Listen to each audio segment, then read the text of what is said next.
نہیں. یہ تو پھر وہی بات ہوگی کہ صدیاں ختم ہوئیں اور قلم ٹوٹ گئے، تیرے اوصاف کا ایک باب بھی پورا نہ ہو. لیکن میری التجا ہے کہ آج تھوڑی سی نماز لیٹ پڑھ لیں گے، وہ بھی سرکار کی سنت ہے نا، تو سرکار کا ذکر ہے، یہ بھی تو عبادتوں میں ہے. نماز بھی انشاءاللہ صحیح وقت پہ پڑھ لیں گے، لیکن میری بات بھی سن لیجیے. سبحان اللہ. کوشش کروں گا کہ بات جلدی ختم ہو جائے، اس سے آگے زیادہ آپ کو الجھاؤں گا نہیں، بات یہیں پہ بہت لمبی ہو گئی تھی. حضرت خزیمہ رضی اللہ تعالی عنہ اللہ کے رسول کے صحابی ہیں، ٹھیک ہے. حضور نبی کریم صلی اللہ علیہ وآلہ وسلم نے ایک یہودی سے گھوڑے کا سودا کر لیا، ٹھیک ہے جناب. کہا کہ کل تجھے پیسے دے دوں گا اور گھوڑا میرا ہو گیا. جب آپ سرکار پیسے دینے کے لیے تشریف لے گئے بازار میں، تو یہودی نے کہا کہ آپ نے مجھ سے کوئی وعدہ نہیں کیا تھا اور کوئی آپ کا اور میرا سودا نہیں ہوا تھا، یہ گھوڑا میرا، آپ اپنی رقم اپنے پاس رکھیں. آپ نے فرمایا یہ غلط بات ہے کہ تم نے میرے ساتھ گھوڑے کا سودا کیا تھا، اس بات سے مکرو نہ یار. وہ کہنے لگا نہیں جناب، کوئی گواہ ہے تو پیش کریں، کوئی گواہ ہے تو پیش کریں. سرکار نے کہا گواہ تو کوئی نہیں. خزیمہ نے کہا یا رسول اللہ گواہ میں ہوں. چونکہ سرکار شارع ہے نا، کوئی غلط بات کر رہا ہو تو تعجب کرتے ہیں، پوچھتے ہیں.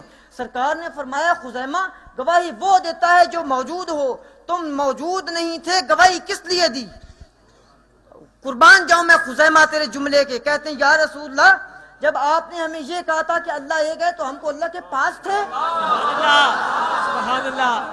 ہم تو اللہ کے پاس تھے. کوئی آپ نے اوپر جا کے نیچے آ کے ہمیں کہا کہ اللہ ایک ہے، ہم نے مان لیا. جب اتنی بڑی گواہی مان لی ہے تو گھوڑے بیچارے کی وقت کیا ہے؟ سرکار کا دریائے رحمت جوش میں آ گیا اور فرمایا آج کے بعد عالم اسلام میں سب صحابہ گواہ رہیں، جو کوئی بھی گواہی دے گا گواہی ایک ہوگی، لیکن جب خزیمہ گواہی دے گا تو گواہیاں دو ہوں گی. مولوی کہتا ہے کہ اختیار مصطفیٰ کم ہے، یہ میرے مصطفیٰ کا اختیار ہے. قرآن کہتا ہے گواہی ایک، مصطفیٰ کہتے ہیں خزیمہ اگر گواہی دے تو گواہیاں دو. ہاں جی، خزیمہ گواہیاں دے تو گواہیاں ایک نہیں دو. اللہ اکبر. عشق والوں کے لیے جنت و دوزخ کیا ہیں، دونوں صدقے ہیں ارے یار کے رخساروں پر. یہ تو بڑی چھوٹی چھوٹی گواہیاں ہیں. بات کر رہا تھا اسی تعارف کی، تھوڑا سا ادھر آنا چاہتا ہوں، پھر تھوڑا سا معنی بیان کر کے اگلی بات پہ چلتے ہیں. کہ جب سارے تعارف کرا چکے، ابراہیم علیہ السلام نے تعارف کروایا، اسماعیل علیہ السلام نے خوشخبری سنائی، موسیٰ علیہ السلام نے کہا کہ میرا بھائی فارقلیت حضور نبی کریم صلی اللہ علیہ وسلم کا نام ہے تورات مبارک میں. عیسیٰ علیہ السلام نے کہا تو قرآن مجید میں بھی ہے، مبشرم برسول یاتی من بعد اسمہ احمد، کہ میرے بعد والا آنے والا نبی میرا بھائی اس کا نام احمد ہے. جب سب تعارف کروا چکے تو اللہ نے کہا ہٹو سارے، ہٹ جاؤ سارے. میں کہتا ہوں لقد جاءکم رسول من انفسکم عزیز علیہ ما عنتم حریص علیکم بالمؤمنین رؤوف الرحیم. تھوڑا سا یہاں رکوں گا، اس پہ صرف بات یہ بتاؤں گا.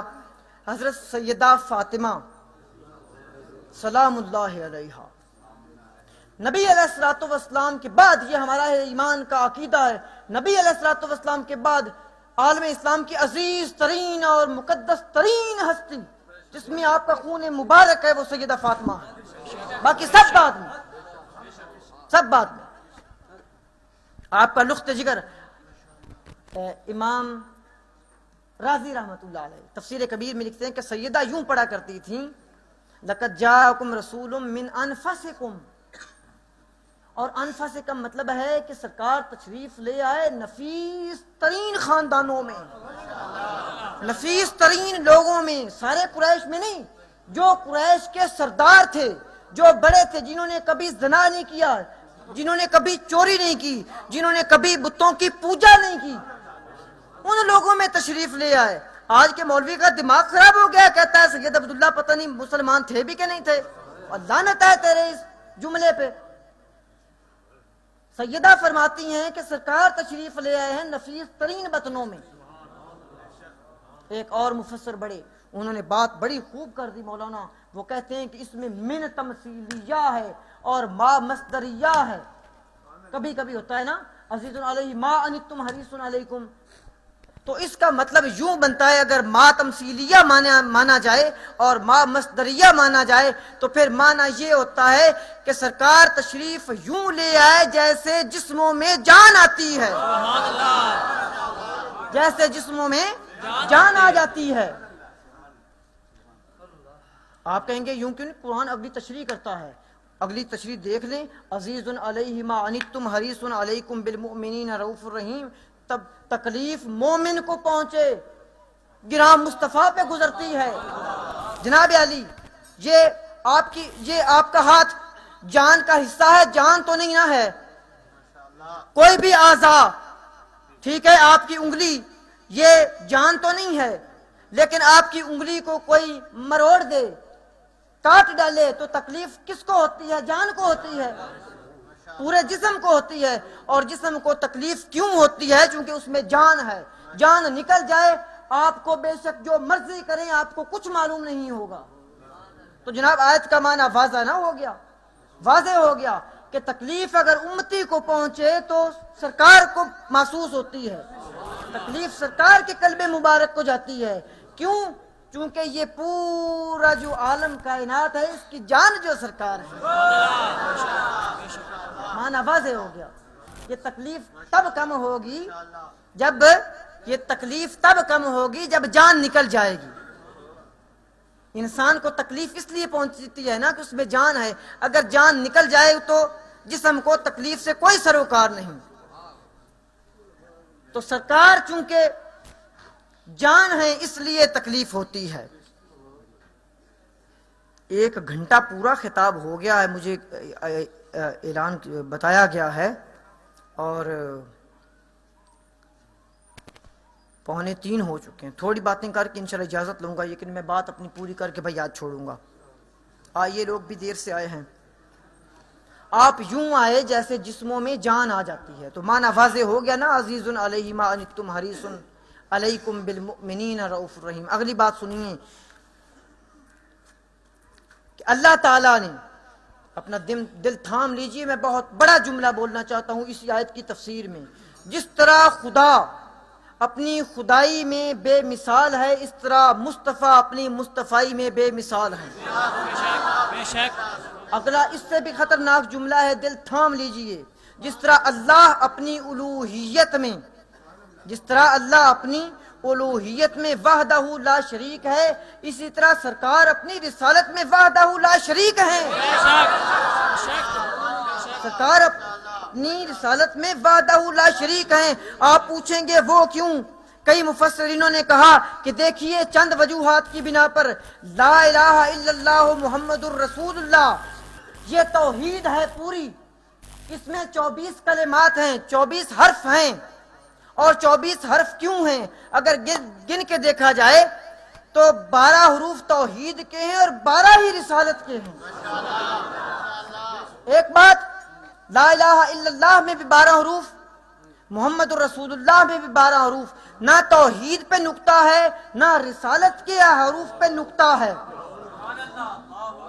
نہ ادھر نقطہ ہے. یعنی اللہ تعالیٰ کی یہ غیرت، اللہ تعالیٰ کی عزت اور جلال نے یہ قبول نہیں کیا، یہ پسند نہیں کیا کہ محبوب کے نام کے اوپر ایک نقطہ بھی آئے. مجھے سمجھ نہیں آتی یہ 14ویں صدی کا مولوی سرکار پہ نقطہ چینیاں کیوں کرتا ہے، سرکار پہ نقطہ چینیاں کیوں کرتا ہے. اور دوسرا آپ وحدہ لا شریک کس بات میں ہیں؟ آپ خاتم النبیین ہیں، کوئی نبی خاتم نہیں ہوا. بھائی وحدہ لا شریک اسی بات کے لیے نا کہ کوئی اس چیز میں شریک نہ ہو، تو سرکار کی ختمیت میں کوئی بھی شریک نہیں ہے. دوسری بات مفسرین فرماتے ہیں کہ اس آیت مبارکہ میں اللہ تعالیٰ نے اپنے 2 نام محبوب کو دیے ہیں. کون کون سے؟ ایک رؤوف اور ایک رحیم. اور ساتھ یہ مہر اٹل لگا دی ہے کہ کسی نبی کے لیے آدم علیہ السلام سے لے کر عیسیٰ علیہ السلام تک اللہ تعالیٰ نے اپنے 2 نام کسی نبی کو نہیں دیے، کسی نبی کو نہیں دی. اس لیے اپنی صفات میں آپ وحدہ لا شریک ہیں. اور ہمارے تو علماء کا یہ انداز ہی یہی ہے کہ سرکار کی کوئی مثل نہیں، سرکار کی کوئی تمثیل نہیں، سرکار کی کوئی مثلیت نہیں. دیکھیے حسن یوسف دم عیسیٰ ید بیضا داری، آنچ خوباں ہمدارن تو تنہا داری.